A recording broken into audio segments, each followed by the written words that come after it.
Hello AP Chemistry and welcome to Chapter 4, Aqueous Solutions. So, obviously there's a lot of assumed knowledge here, right? So as needed, go back and review your stuff from last year if something is fuzzy, or make time to come see me so that we can chat. All right, so first of all, solutions, right? What is a solution? We have a solute and a solvent. Based on the title of this chapter, aqueous reactions. The vast majority of the time for our scenarios, the solvent is going to be ding, ding, ding, water, right? So don't forget water, right? If we think back to last year, looks like this, right, with our two lone pairs, right? Which means that it is tetrahedral bent, right? And because it's tetrahedral bent, that lends a polarity to it, right? In that, we could sort of draw a line across the water molecule, right? Wherein this half of the molecule, right, has a partial positive charge. That's the sign for partial positive. This half of the molecule has a partial negative charge, right? And that has to do with the electronegativities of oxygen compared to hydrogen, right? Not so much the fact that there are lone pairs there, right? Those lone pairs don't make the oxygen negative, right? So it's not these, right? But the fact that the oxygen has a higher electronegativity than hydrogen, right?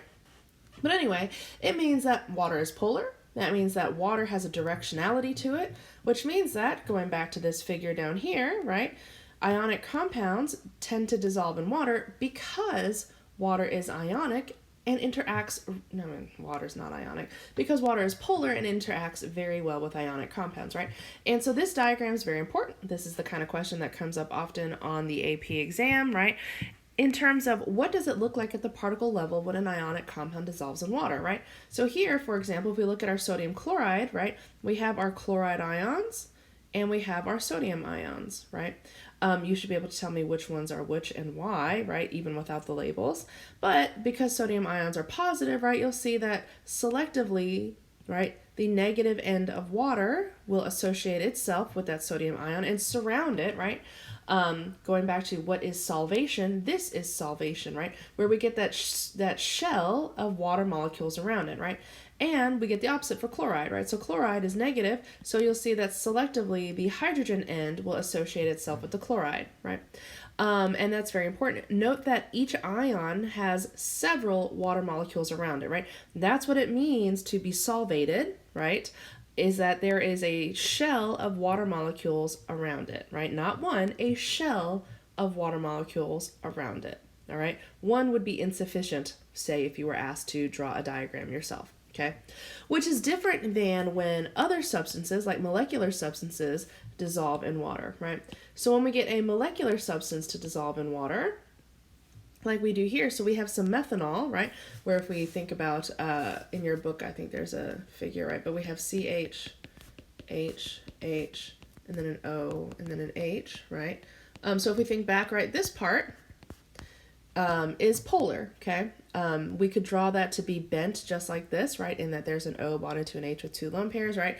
In that this oxygen is actually tetrahedral because it's got four things around it, bent because it's got two lone pairs, right? Which means that if I were being more thorough, right, I could actually draw it this way, right? Which means that around this oxygen, right, there is actually a polarity just like there is for water, right? In addition, it is capable of hydrogen bonding, right? So since water and methanol are both polar and both are capable of hydrogen bonding, the molecules can interact with one another, right? Which, going back to last year, that is the key for any one thing dissolving in another, is that there must be a shared intermolecular force so that they can interact, right? And that's what this figure is trying to show you, right? Is that the methanol molecules are interacting with the water molecules via shared intermolecular forces, right? Okay, so then to sort of add a layer of analysis to our solutions, right, we can check conductivity, right? So something can, like pure molecular compounds like water, do not conduct electricity at all, right? And so we'll see what we have here is we have a light bulb, right? And we've got our electrodes that come here, right? And we've got an electrode that comes down here. And this light bulb has a power source, so either batteries or it's plugged into the wall. So power can flow in, right? And power can flow out, but these two parts are not connected, right? So since these two parts down here are not connected, what we need is for that liquid to be able to conduct electricity, right? And the liquid can conduct electricity if it's got free ions, yes? It would be even better to simply say that an aqueous ionic solution conducts electricity.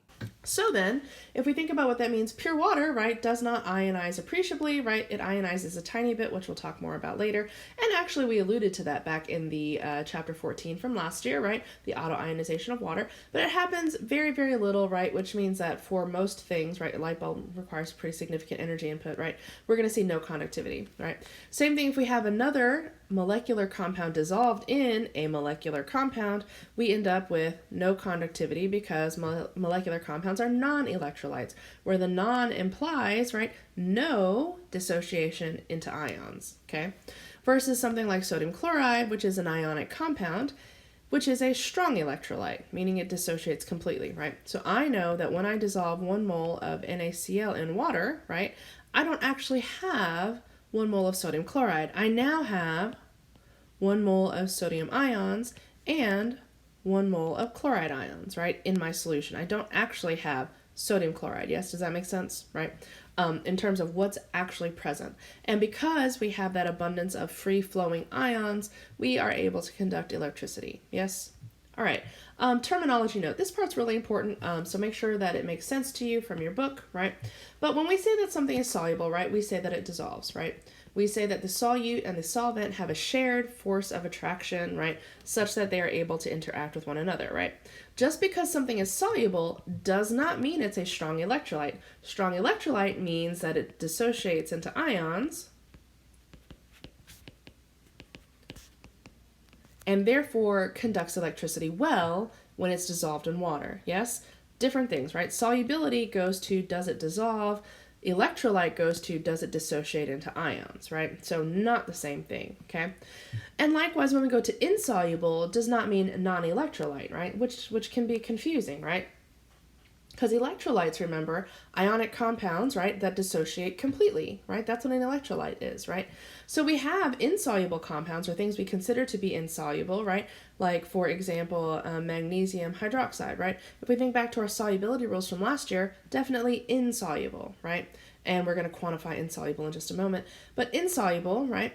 But if we think about what that means, when we take magnesium hydroxide and add it to water, a tiny, tiny bit of it does dissolve, okay? Because insoluble is like, like a color chart, right? It doesn't mean that none of it dissolves. It just means very little, right? But the very little that does dissolve does dissociate, right? So magnesium hydroxide is insoluble, but a strong electrolyte. Yes, does that make sense? Magnesium hydroxide, insoluble, but it is a strong electrolyte. Yes, the part that dissolves dissociates into ions. Yes. All right, so then moving on to 4.2, let's go ahead and quantify insoluble, right? So when we say insoluble, we just mean that it doesn't dissolve. To put a number on that, I think your book said 0.01 molar, right? So anything less than 0.01 molar. Other books will often define it as 0.1 grams per 100 mils, right? So if less than 0.1 grams per 100 mils dissolves, right, it's considered insoluble. But note that both of those still say some dissolves, right? All right, so then moving along, right, so write the net ionic equation for the precipitation reaction that occurs when aqueous solutions of this and this are mixed.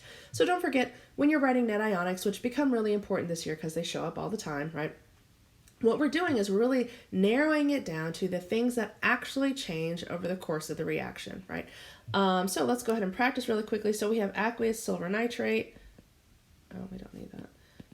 Aqueous silver nitrate. And we have aqueous potassium phosphate. And so obviously this is a double displacement, also known as a metathesis reaction, right?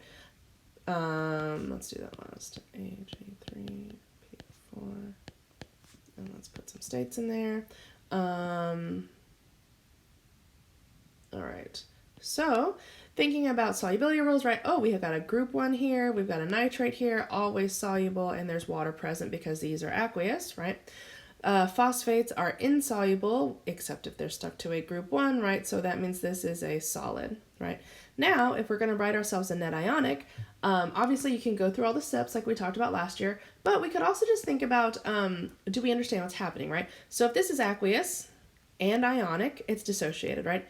Aqueous, ionic, it's dissociated, okay?